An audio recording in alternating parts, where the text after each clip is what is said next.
And one thing I think any of you know about me is I'm a 6 Million Man fan. I love the show, and today I thought, why not talk about my top 20 episodes? So this will be a 2-part video, and this is part 1. So we're kind of in the bottom list right now. Okay, number 20, Population Zero. This was during the first season, and Steve Austin is sent into a town that's been pretty much almost like evacuated.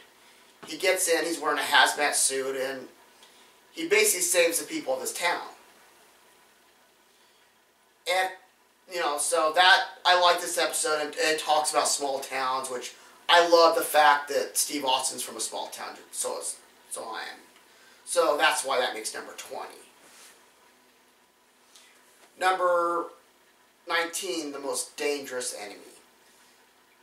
This is kind of an interesting episode because I mentioned in my Marty Brooks video where Steve goes to this island with Rudy Wells, and Rudy gets infected by a chimp, which they've been experimenting, and he could die from this. And he's got the same ability Steve has, but just not, you know, this will eventually kill him, so Steve's got to figure out a way to save him and put him back, you know, get the cure. And I just love this episode because it shows Steve up against somebody stronger, and it's somebody he really cares about. It's a friend. And so, yeah, this makes number 19. It's just such a good episode. Number 18, The Bionic Badge. This has Noah Berry in it, which some of you might remember from the Rockford Files, which I'll be getting to that soon. Steve goes undercover to protect, you know, to find out who is selling secrets. And so Steve goes undercover as a cop. He meets Noah Berry, who's this older cop, and he's having trouble with his eyesight. And basically, he has to find out who is doing this, which it turns out, if you haven't seen the episode, I don't really want to spoil it for you, but I just like the idea that, you know, he's got to go undercover. So that's what, you know, this one is number 18. 19, Deadly Replay. This was kind of an interesting idea, you know, it was just Steve Austin, you know, fighting, not, you know, I mean, there's really not much to say about this episode, other than it's awesome. So, yeah, I'm just going to go leave it at that. Number 16, The Lost Island. I love this episode. It was a 2-hour episode where Steve Austin is out in the middle of nowhere, and he gets on this island. And on the island, these aliens have crash-landed centuries ago. And these aliens basically are not immune to our germs. And there was a guy that was on the island who bred with the alien, and they have a half-breed daughter. And she believes she's immune to all our viruses. So she ends up going to find cures because a satellite has hit the island. And it's kind of like turned them into like cave people. They're doing very primitive things. And she finds out she's not immune, and she ends up getting hit by the satellite and ends up, you know, mutating. At the end of the episode, one thing I remember so much and I loved it is Steve Austin takes up his bionic arm and hot wires it to get back into the shield over the island. And I loved this episode. I just love this fact that, you know, it has aliens in it. So, yeah, that's just a big bonus for me. So, yeah, that's one of my favorites. 15. You all should know this one. It's a Bionic Christmas Carol.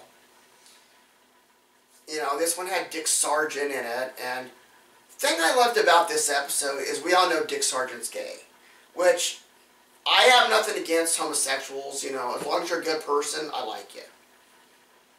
And he was so good at convincing this episode, I believed he was straight.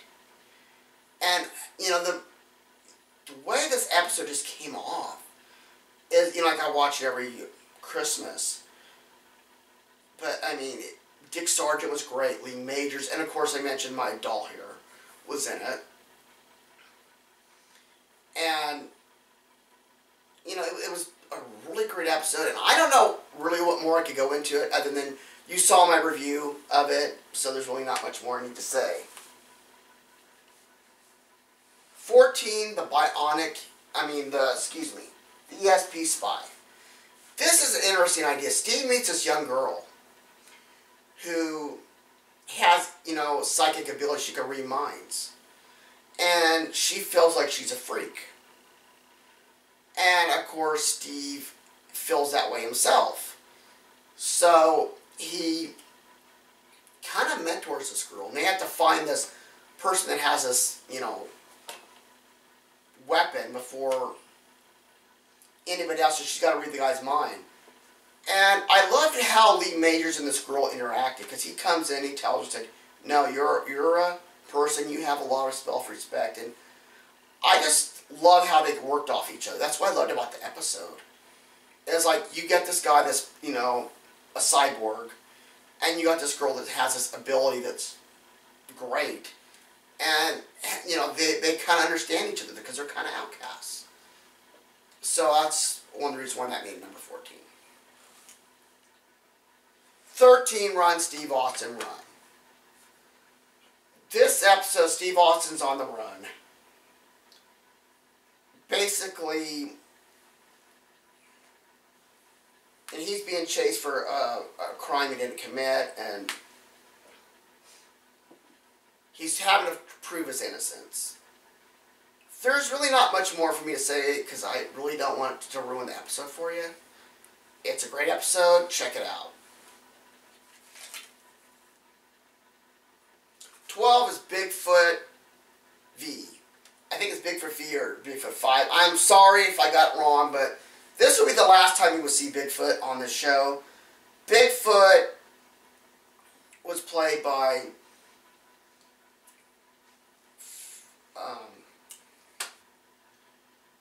you know, the actor that played Lurch. Sorry, I'm drawing a blank here. So, yeah, I was trying to remember his name. But basically, the aliens from the previous episode have packed up and left Earth. And Steve, basically, you know, he has to sleep for 1,000 years to become a full-fledged creature of this Earth. And, you know, he's got, you know, his bionics. And people have woken him up, and he just wants to be left alone. And Steve's basically called in to get him, you know, back, you know, get him, and he basically just tries to get him back to the place where he needs to go back to sleep for 1,000 years. And then the episode, it's touching, because Bigfoot doesn't really, he just roars, much like the Hulk or Chewbacca, and they have a thing up there and it says friend. You know, it was just a real sweet episode, and this would be the final time we would see those two characters together.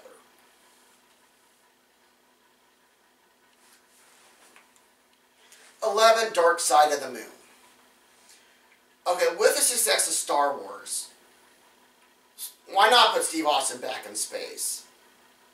This episode was about, there's this mad scientist, which was played by the actor who played Jack McGee in The Incredible Hulk. He was wanting to mine on this planet, and Steve says it's not really a good idea, but he decides to do it, and he pushes the Earth out of orbit. And it's causing rainy, you know, it's raining. This was a 2-part episode. And Steve basically decides he's got to go back into space. And it's got laser guns, which the laser guns aren't, they look like, you know, like candlestick holders. They don't look that great, but, you know, it's TV. And, you know, to do those Star Wars special effects on a weekly TV show was pretty big for back then.